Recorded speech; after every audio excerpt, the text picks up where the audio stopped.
Once upon a time, there was a professional wrestling company with a lion for a logo. It was a company of fame, of notoriety, and of legitimacy. This is the tale of the lion.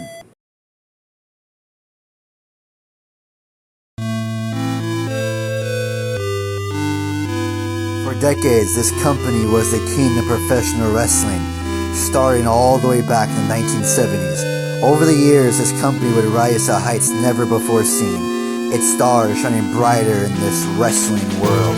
However, a terrible fate bestowed the company. Its own owner would send the brightest stars to be crushed. Horde fighters were invading, their booker blamed, and the remaining stars would leave. All the light in the lion was dwindling.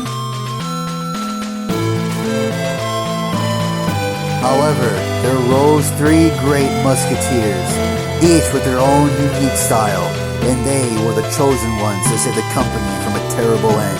Their names? Katsuyori Shibata, Shinsuke Nakamura, and Hiroshi.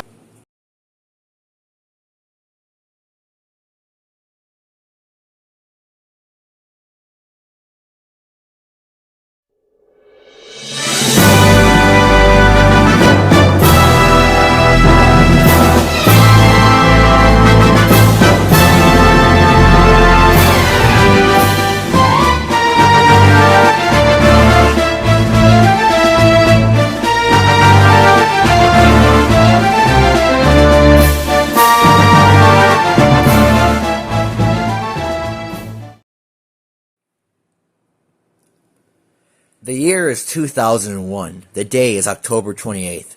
A 21-year-old Katsuyori Shibata, in just his third year of wrestling, is going up against Kendo Kashin for the IWGP Junior Heavyweight Championship. Kashin is a man who many consider to be one of the strongest in New Japan. Shibata has family ties in the wrestling business. His father, Katsuhisa Shibata, was a referee for New Japan in the 80s and 90s, and so pro wrestling, one may say, was in his blood.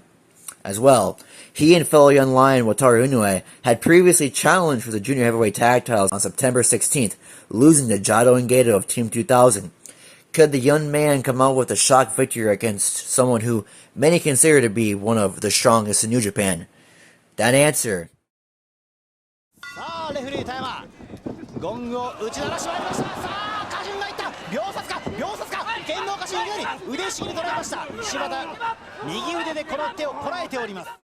is no. Whilst the young Shibata did get some offense in, Kashin was just too skilled, too powerful for the young man to overcome, and thus would have no choice but to submit in 3 minutes.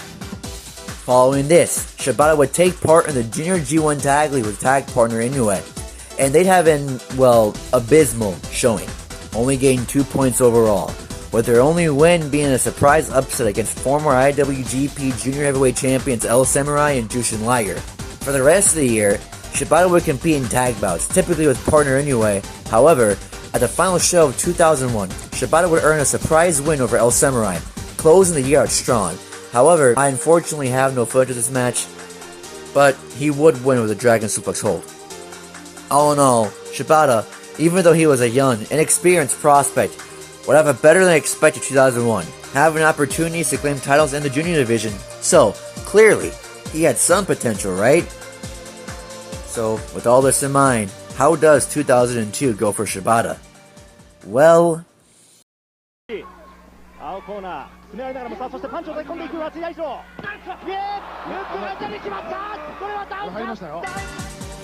...2002 for Shibata was quite a disappointment.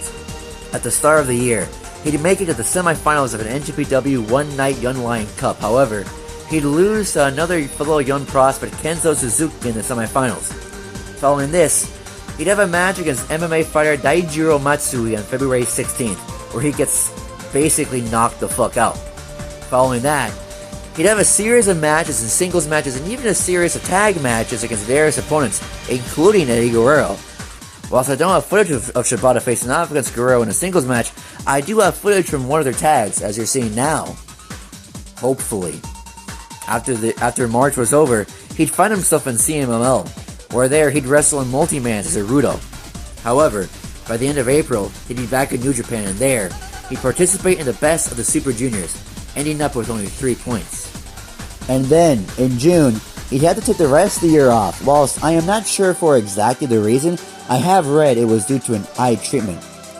Whilst this is a certainly disappointing way to end the year for Shibata, with his last match of the year being another loss, teaming up with partner Inoue against El Samurai, and another young prophet named Blue Wolf at Battlezone 6-7, still, even with such a disappointing end to his year, the question remained, what was next for Katsuyori Shibata?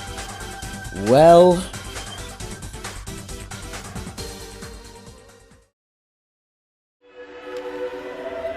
初めて夏男と呼ばれたのはもちろん長野正弘。